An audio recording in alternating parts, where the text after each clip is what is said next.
আজকে করে দেখাবো ওয়ান পট মিল, এগ মশালা বিরিয়ানিও বলা যেতে পারে। তো আমি প্রথমে চালটাকে ধুয়ে আধ ঘন্টা ভিজিয়ে রাখবো, আর ভাত করার সময় জলে একটু ঘি, গোটা গরম মশলা, তেজপাতা দিয়ে চালটা দিয়ে দেবো।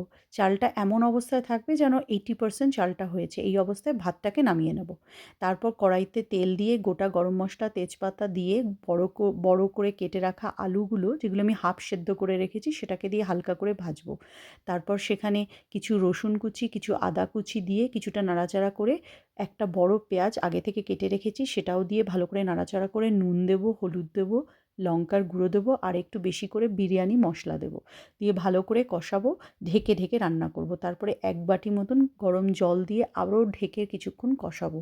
যখন দেখবো যে আলুটা অলমোস্ট সেদ্ধ হয়ে গেছে, তখন আগে থেকে সেদ্ধ করে রাখা যে ডিমগুলো ছিল সেই ডিমগুলো দিয়ে আরও কিছুক্ষণ কষিয়ে উপরে আমি একটা ভাতের লেয়ার তৈরি করে নেবো। মানে মশলাটা, ডিমের মশলাটা নিচে থাকবে আর উপরে একটা ভাতের লেয়ার থাকবে। তারপর সেই লেয়ারের মধ্যে কিছুটা ঘি, কিছুটা পেঁয়াজ বেরেস্তা, বিরিয়ানি মশলা আর একটু নুন দিয়ে, আর অল্প কিছুটা যেটুকু ভাত থাকবে সেই ভাতটা উপরে দিয়ে আবার লেয়ারটাকে পুরোটা কভার করে দেবো।